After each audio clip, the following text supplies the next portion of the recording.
नमस्कार, मी ज्ञानेश्वरी महादेव पाटील, नवकृष्णा वायली स्कूल व junior college Uttur येथील विद्यार्थिनी. मी इयत्ता 12वीमध्ये शिकत असून विकसित भारत अभियान 2025 अंतर्गत चालू असणाऱ्या उपक्रमांमध्ये सहभाग घेऊन व्होकल फॉर लोकल या विषयावरील माझ्या कल्पना मी आपल्यासमोर मांडत आहे.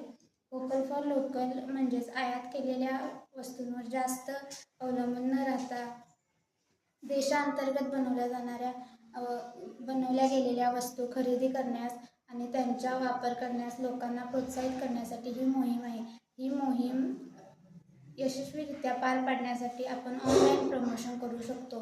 बऱ्याच प्रमाणात ऑनलाईन लोक सोशल मीडिया वापरतात. सोशल मीडियाच्या माध्यमातून आपण आपल्या उत्पादनांची माहिती लोकांपर्यंत पोहोचवू शकतो. तसेच सार्वजनिक ठिकाणी उत्पादनांचे प्रदर्शन किंवा स्पर्धा आयोजित करून त्या माध्यमातून आपण लोकांपर्यंत पोहोचवू शकतो.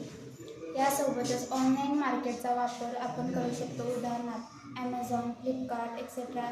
स्थानिक कार्यक्रम जसे की बाजारपेठ, मेळावा, सण, उत्सव यासारख्या माध्यमातून आपली उत्पादने आपण विकू शकतो. आपल्या उत्पादनांची गुणवत्ता लोकांना पटवून दिली पाहिजे. त्यासाठी प्रात्यक्षिक दाखवणे शक्य असल्यास आपण दाखवू शकतो.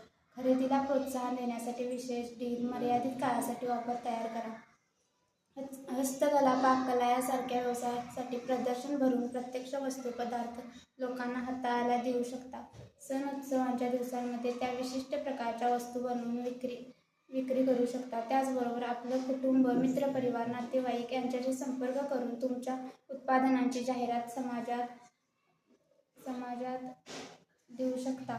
आपल्या वापरात असलेल्या उत्पादनांचे फोटो ग्राहकांपर्यंत आपण पोहोचवू शकतो. उत्पादने खरेदी केलेल्या ग्राहकांकडून त्याबद्दल प्रतिक्रिया मिळवू शकतो व त्यानुसार उत्पादनांच्या गुणवत्तेमध्ये सुधारणा करून बाजारपेठेत आपल्या उत्पादनांची विक्री चांगल्या प्रकारे करू शकतो. अशा प्रकारे स्थानिक उत्पादने स्त्रोत व्यवसायासाठी आपण प्रयत्न करू शकतो. धन्यवाद.